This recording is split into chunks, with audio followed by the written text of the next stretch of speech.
Hey, y'all. It is I, Pastor Dana, sitting in front of my house. And I just left church probably about 15 minutes ago.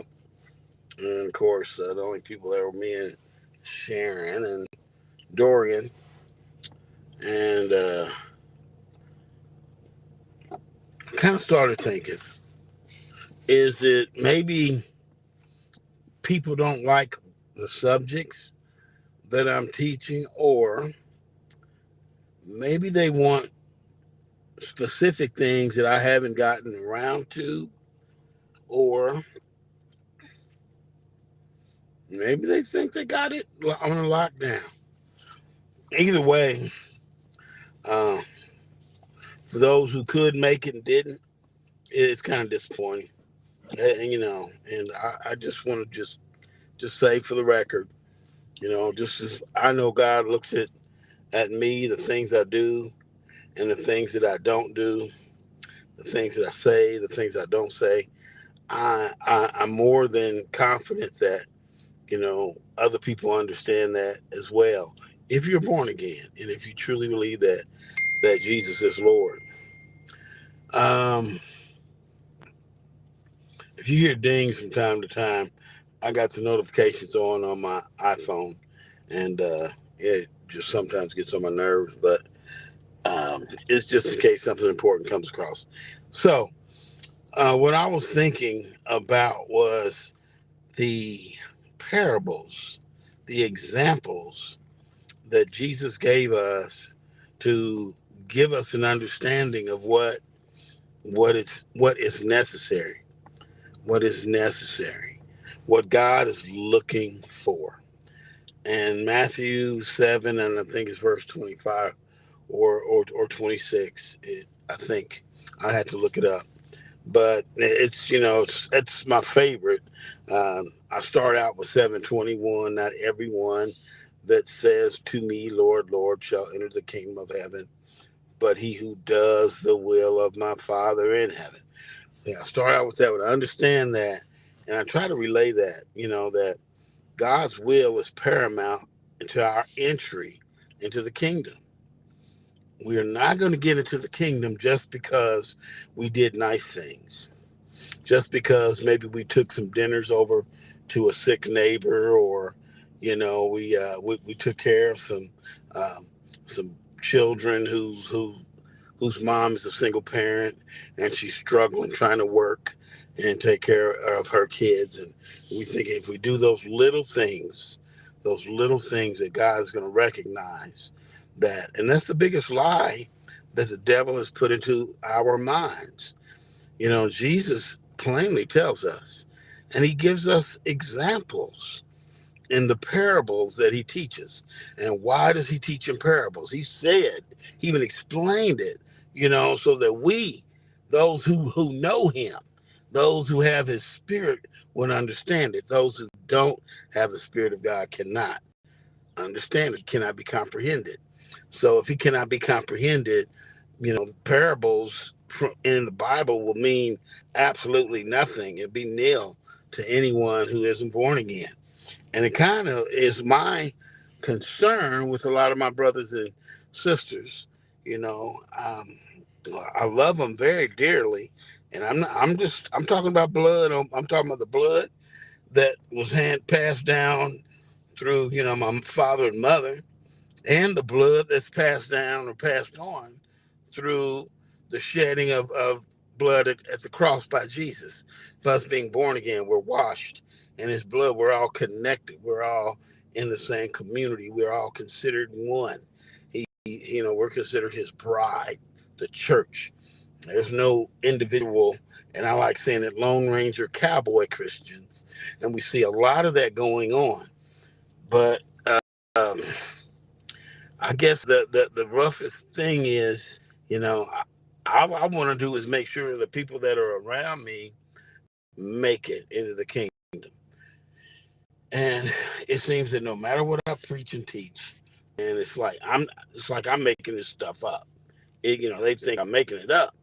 I can point to the scripture, and anyone with at least a fourth grade education or you have the ability to read and write and comprehend. You don't have to be a college graduate. You don't need any kind of degrees to understand the Bible. You don't even need any kind of degrees to teach the Bible. You just have to have a understanding, a simple understanding, because God did not make it complicated. He was intentional in how he made his word accessible. He was intentional. And just in case for some of those who don't believe in the validity of the word, say, well, man wrote it, and they can shake their heads all the time. But man touched it. Well, you think God does not have the power to move the hand of men? You think God is he's just like a breeze? He just blows, and if you feel him, good. If you don't, okay. No, God is all powerful. If he can make this universe by speaking it, if he could make man by taking dirt and forming it and blowing from his breath, his lungs, we're shaped in his, we're made in his image and likeness. So let's assume we got lungs, he's got lungs. Everything that breathes has lungs. So if we accept that, if we know that, and we think that God actually blew into us the breath of life, why would we think that he cannot control precisely what Joshua wrote, what Ezekiel wrote, what any of the scribes from the Old Testament days all the way up to now wrote? How we think he cannot control what the writers of the books of John and Matthew and Luke and Mark and Acts and Romans? He can't control them. That's what we think. Man, you can't believe in God and have a minimalist view of the God that we serve. And I think that's the biggest problem. We got God constrained to a box no bigger than what our shoes came in, and we can't see him doing things. Man, God sits on the outside of time. Do you catch the implication of that? God sits on the outside of time. And from the outside, he knows the end of time. He knows it from the beginning of time. But we still want to push God down into this little old bitty, thing that we can figure and that we can control and that we can, that we can accept. Because anything bigger than the box we have them in is too overwhelming. My God, my God. Man, we are living in the most critical time of the existence of mankind. If everything God does is in a pattern, if everything God does has a specific meaning, then the world that we live in will not last past 7,000 years. It's not going to. If God is like he is. Now, I'll tell you who believes that. The Jews believe it. And they had Jesus before we even knew who he was. As a matter of fact, Messiah was for the Jews. And we just received him because he loved the world and had to prove his love to everyone. So we, the mystery, the church, the bride, have been accepted. We've now become, even though we were grafted in, we're the first fruits in a matter of speaking. Why? Because when rapture takes place, and I know not everyone believes in rapture, that's fine. I don't believe you have to have your mind set on it and believe it in order to be caught up in it. I just believe you have to have a love of Jesus Christ that surpasses your love of anything else in this world. So when that happens, we're gone. We're out of here. We're up. We're zoomed It's done. And here we're almost at year 5,800. And the reason that is so significant is because Jesus has to rule for 1,000 years. And after that 1,000 years, Satan has to be loosed from his prison, which he's not in there yet, but he'll have to be released from his prison. So if Jesus has to rule for 1,000 years, and after that Satan has to be released, then it's not going to be on year 5,900 that Jesus is going to come down from heaven and get the um, false prophet, the Antichrist, Satan, and have them, the unholy Trinity, have them bound. No, there has to be that time before, there has to be that time after. So I'm not saying this so. I'm looking at patterns. I'm looking at the heptadics, the sevens that are all the way from the beginning of the Bible in Genesis all the way through to the end in Revelation. There are so many sevens. I don't think they've been totally counted yet. I don't know if anyone's taken the time yet to see how many things, how many patterns of seven exist in the Bible. But that's why I believe it, because God is a God who does things intentionally. Okay. So his son does it intentionally. He gave us parables to understand the new cloth and the new wineskin from Matthew, the lamp on a stand, the wise and the foolish builders, the two debtors in Luke, the rich fool, the watchful servants, the faithful servant. You think about these things. If you hear them, you got to apply those parables to your life. You have to see the example that Jesus was giving, the clues he was giving, so that you could know what was expected. Because when you stand before Jesus, he's going to say one or two things: well done, or, get out of my face. Well done, my good and faithful servant. Or depart from me, you who work lawlessness, all you were concerned with was your flesh. And too many people are looking at that. You got your flesh is your number one enemy. The spirit is willing, but your flesh is weak. So I'm cool. I'm gonna still do what God says. I'm gonna try to teach you folks, anybody who wants to listen. I'm gonna try to teach you what the Bible says. I'm trying to show you what the Bible says. And I'm gonna tell you, anything I tell you, anything I say, I can prove. Um, I had a discussion I don't know how many weeks ago. Okay, a few weeks ago, with a friend of mine. We were talking about, politics and I hate getting into politics. I really do, because the problem with politics is that folks want to separate politics from their Christianity.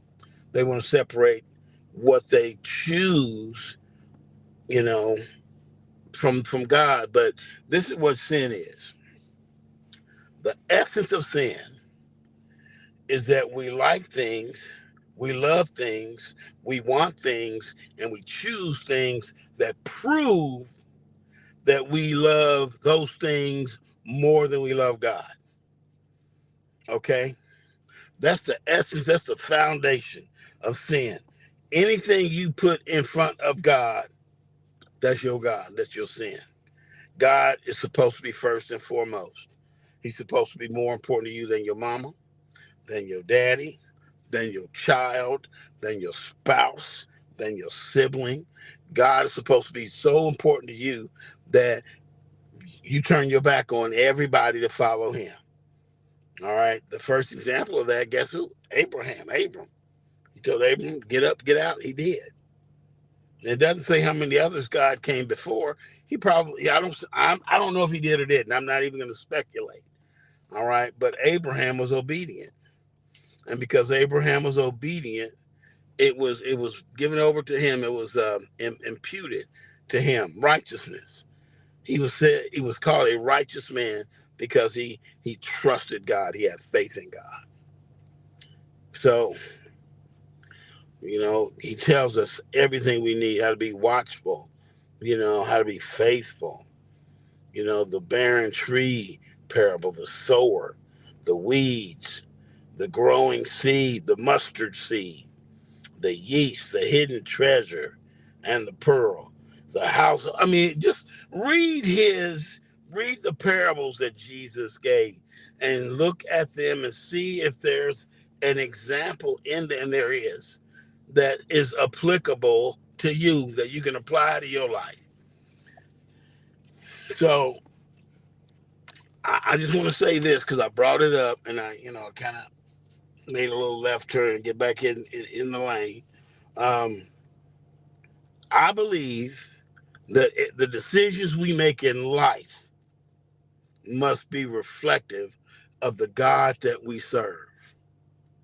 If I choose to follow a person, a leader, and I'm not saying a church leader, I'm talking about civic, because most of our following is going to be either work related, civic, or church, religious.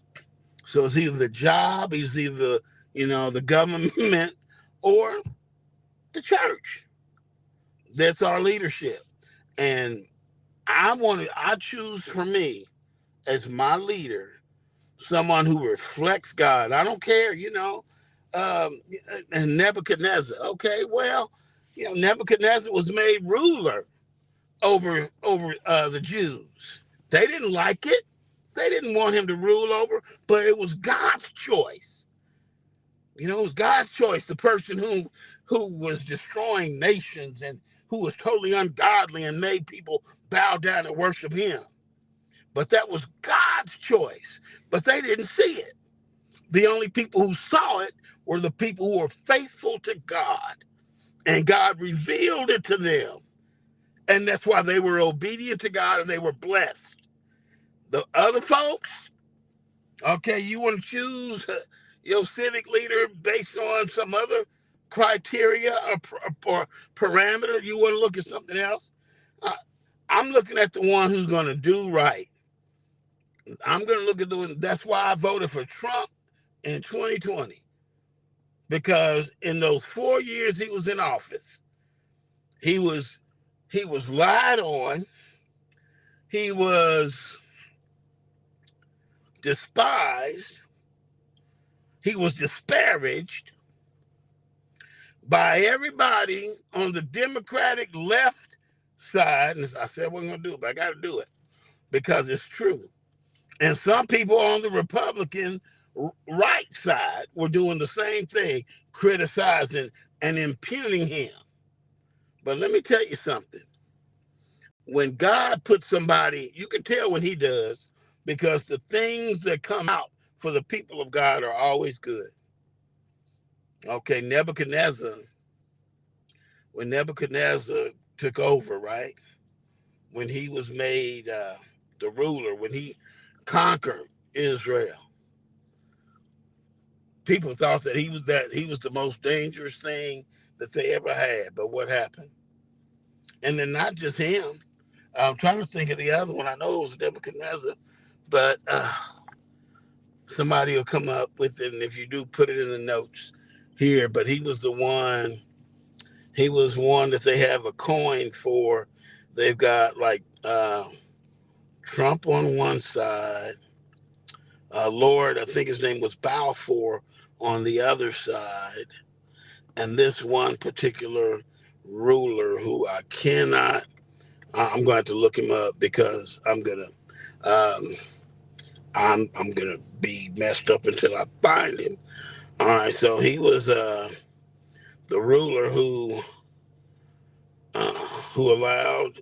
I'm just look it up with my microphone. The ruler who allowed the Jews to go back and rebuild Jerusalem. Okay, Cyrus. According Cyrus. To Wikipedia, okay, I don't need you to say nothing else. I don't need you to say nothing. Chill out. Cyrus. Okay. I'm gonna tell you, Cyrus was even mentioned in the book of Daniel. All right, God talked about him. And so Cyrus knew if he was predestined by God to be a ruler over them, that, and he knew it. He was shown that this was that he was in the writings. Okay, I don't have to give all this. If you were a Bible student, if you took the time to go to Bible study and ask the questions or study stuff, then some of this stuff will be, just second nature to you. And the reason it's not to me is because I'm old, okay? But that's why I didn't vote for him in 2016. I voted for Hillary Clinton. I voted for her. My auntie, who's born again, she said she couldn't do it because, she had her reasons and most of them were right. All right. And she voted for Trump. We was all like, how you going to do that? I mean, all of us. How you going to vote for him? Why? Because we've been brainwashed. Because we have been brainwashed. All right. When you've been brainwashed, when you've been fooled, when you've been hoodwinked for so long by people that you trust, and this is one more thing, and I'm done. I promise with this political rant. Okay, every time we put a Democratic person in office, and they made all these campaign promises and didn't follow through with none of them, we reelect them, or we elect their cousin. All right. That we'd elect somebody in the same party telling us the same lies and giving us the same excuses. Well, I need to have the Congress and I need to have more backup. We need more people. But they didn't say that when they were running. They didn't say that. They said, if you elect me, I'm going to do this. Well, the only president who has done that in my lifetime that I can remember, because there's probably others, I'm sure JFK, I know he did some good things. That's why they took him out. But the only one that did it in my adult lifetime was the one that people talk about, that they call him that Trump guy. And hate him for no reason, because somebody told you to hate him. Somebody told you to hate him. But if you did the time and research to see what he's done, took the time to research all those things they accuse him of, just research it. All right, research it. You can say, well, the internet is full of lies. Wow. Okay, I can help you then. Okay, because God has his people on the internet too. It ain't all Satan's stuff, baby. But the prince of the power of the airwaves rules most of these television stations, these legacy media outlets, all the TV, the newspaper, the magazines, even social media is controlled by Satan, because Satan gives power and authority to those whom he chooses. Okay, whom he chooses. And if you read the Bible, you know that too. You would know that too. So I'm done, y'all. I just wanted to say a few things about that. All I want to do is try to get people, get them to think right, think righteously, to think right. All right. See, the lambs. Jesus talked about the lambs and the goats, the sheep and the goats, right? The sheep are on the right. Okay, they're the right wing. Okay, they're the conservative. All right, but the goats are on the left. They the liberal. They the liberal thinking. Show me liberality in the Bible. Show me that, and then don't tell me about. Don't try to tell me this stuff and try to. You can try to talk to me and think that maybe you convince me, but I ain't a fool. I've never been a fool in my life. All right, you'll never convince me that anybody who believes that sin is okay, and Bible even said, "Woe to them that call good evil, they call evil good, and good evil." Woe. There's a woe right there. And what's that happening, y'all? That woe is happening right now. And we got pastors and leaders in the community who are calling, the black community, who are calling good evil and evil good, and try to want to come up with an excuse to justify separating politics from what should be your core values, your relationship with God. Because when He looks at you, he's gonna. I'm tell you what. When you say I didn't know, He's gonna say, yeah, you did, because I had my servant Dana tell you. When He looks at you and you try to justify yourself, He said, depart from me, I never knew you. You who do evil deeds, workers of lawlessness or iniquity. That's what that means. I know I'll probably get 10 people to watch this, but listen, if you 10 people watch this, go ahead, click a like, share this with somebody. Share it as often as you want. Give it to people who you think need to see it. And yeah, if you're not subscribed to any of my platforms, click on the subscribe button. I'm doing pretty good in Facebook. I mean, I ain't got like thousands of people, but yeah, I don't expect to have thousands of people. I don't expect it. What I expect is for one, if I can just change one, if I can just get one person to say, Dana, you're right. I trust that God is working in you. But I know where I am. I know the time frame I'm living in. If I was living in any other country, I'd be dead by now because somebody would have killed me, because I'm not going to stop standing up for God. Number one, I'm not afraid. I'm not fearful of what man can do to me. Okay, I don't worry about that now. I got my little old idiosyncrasies. You know, I don't like tight places. and and I did, so I'm claustrophobic. Okay, yeah, it's not a good thing. I'm claustrophobic, and I don't like snails. Those are the two things that I can say that that's not a good, thing. But that's not fearing to me. I don't like them. I don't run from them. I don't panic. Well, I take that back. I panic in the claustrophobia. Okay, I do, because I just don't like being in a confined area. Whew. Mm. And snails, Lord have mercy. How did I get on this subject? I'm sorry. I just got a little bit carried away. But listen, I love you. I love God's people. I love each and every one of you, even if you're not a Christian, even if you're, a atheist, agnostic, even if you call yourself a Christian but aren't really one in your actions, because you don't live a Christ-like life. You live a life maybe that you saw growing up, that you saw exemplified around you by those who you grew up with. I'm glad I grew up a heathen. I'm glad I grew up a heathen, and I didn't grow up in a church environment, because so many of my brothers and sisters who grew up in church, who were in, in the youth choir and junior ushers and whatever, they grew up in church. All right, and they get grown, and they don't have that heart for God anymore.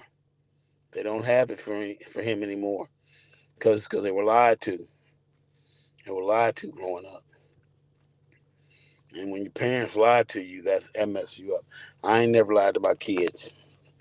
I never lied to my children. There is no Santa Claus, okay? There is no Easter Bunny, all right?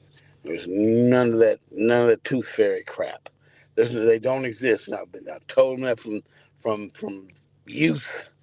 And Halloween is an evil holiday, okay? From youth up, I taught these things. Why? Because the Bible says so. But that's enough. That's enough. Uh, I believe in following God with my heart, because I'm scared. I'm really afraid of not making it. That's my third fear. Okay, so snails, claustrophobia, and not making it into the kingdom. I want to make it.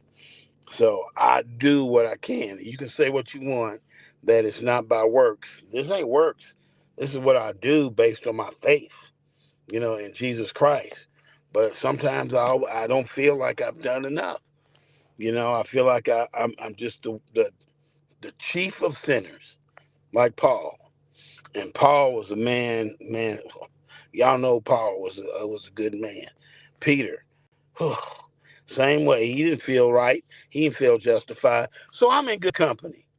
I'm in good company. I will die for Christ and believe that that act, if I had to do that alone, is going to get me in heaven. Maybe nothing else that I've done or said will be enough. I mean, this is just me thinking. I'm hoping that I'm pleasing Him in what I teach, what I preach, and how I live. But I know I am not perfect, and I hate the fact that I'm human, that I can't do everything to the utmost. But every day I put in that effort. So He would call me a good and faithful servant, not wicked and slothful, wicked and lazy. Look, God bless you. God keep you. Um, May the Lord bless you and keep you. May the Lord make His face shine upon you and be gracious to you. May the Lord lift up His countenance upon you and give you peace. Shalom, shalom.